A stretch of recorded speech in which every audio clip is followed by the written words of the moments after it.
Hi, my name is CJ and this is my RC channel. In this video I'm unboxing another plane that I got from Hyperflight, and it is a DLG. I've been asking you guys, tell me what kind of kits you'd like to see more of, and only one person has spoken up in the comments and said he'd like to see more DLG airplanes. So I picked up this little 1 meter plane called the Hawk, and it comes mostly assembled. It's really a beautiful kit. As I said, it's only 1 meter in wingspan. The wing is already built. Wing mounting holes are drilled. Ailerons / flaps are hinged, and it is just as smooth as glass. It's foam sheet, fiberglass sheeted foam, and it's very light. And the fuselage is made of fiberglass and comes assembled. It's already got the bolts for the wing mounting already done, so that's a lot of work off your hands. There's a nice little mount on the boom for the horizontal stabilizer, which also is already drilled and already hinged and ready for its spring. And I'm going to be using the springs and pull cords for this kit.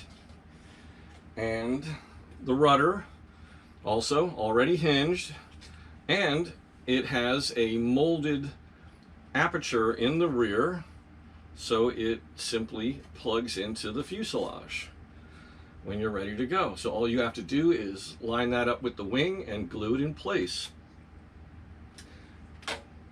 It comes with a nice little package of hardware. It comes with a throwing blade and pull cords and push rods for the ailerons, and it looks like some we've got some fiberglass horns and a few screws, the wing bolts, and some other little knickknacks, and the 2 springs for our rudder and elevator.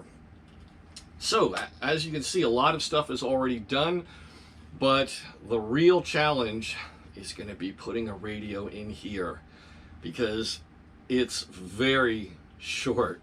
So the servos are going to have to be laying flat, and there's such a small amount of room in here. I'm probably going to have to use just a teeny 1-cell lipo, something about the size that you'd run like a little whoop on or something like that, you know, like a little postage stamp size cell. And I'm gonna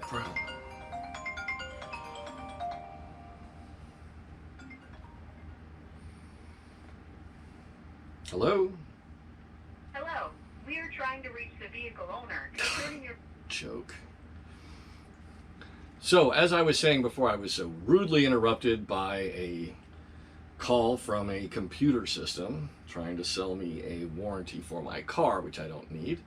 I'm going to bring this in close for you.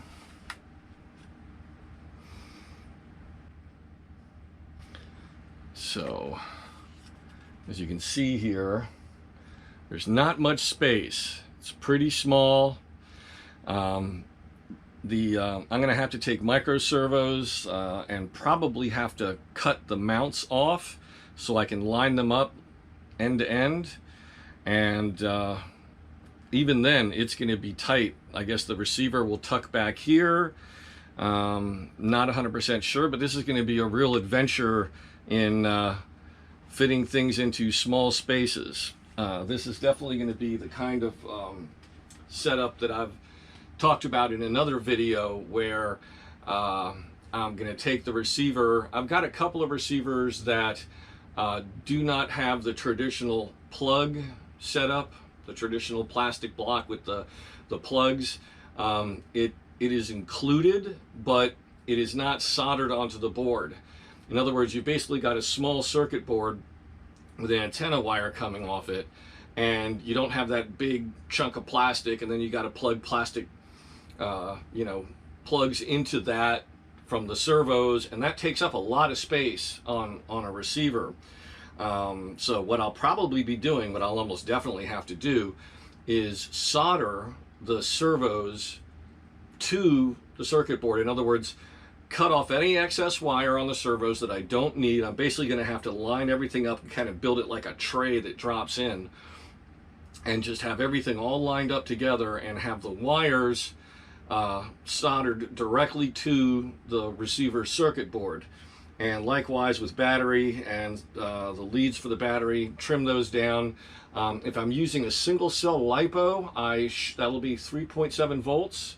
So I shouldn't have to use a BEC. I just got to use low voltage servos and I should be okay.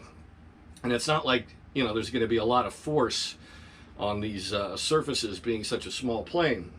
So I'm going to do a full build series on this. I'm going to try to show you as much as I can, all the things that one has to do to try to cram a 4-channel radio or a 4-servo radio system into something this small. And this is about the smallest DLG I've ever seen. So if you're interested in discus launch gliders and you want to try setting up one of your own, this will show you how to do it.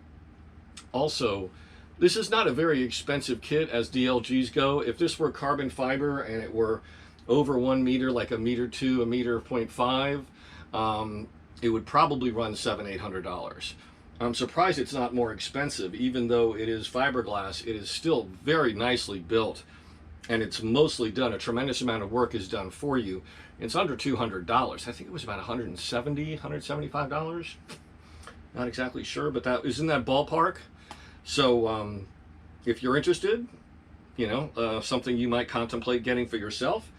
And hopefully you'll enjoy this video and learn some stuff about DLGs and how to minimize your radio system.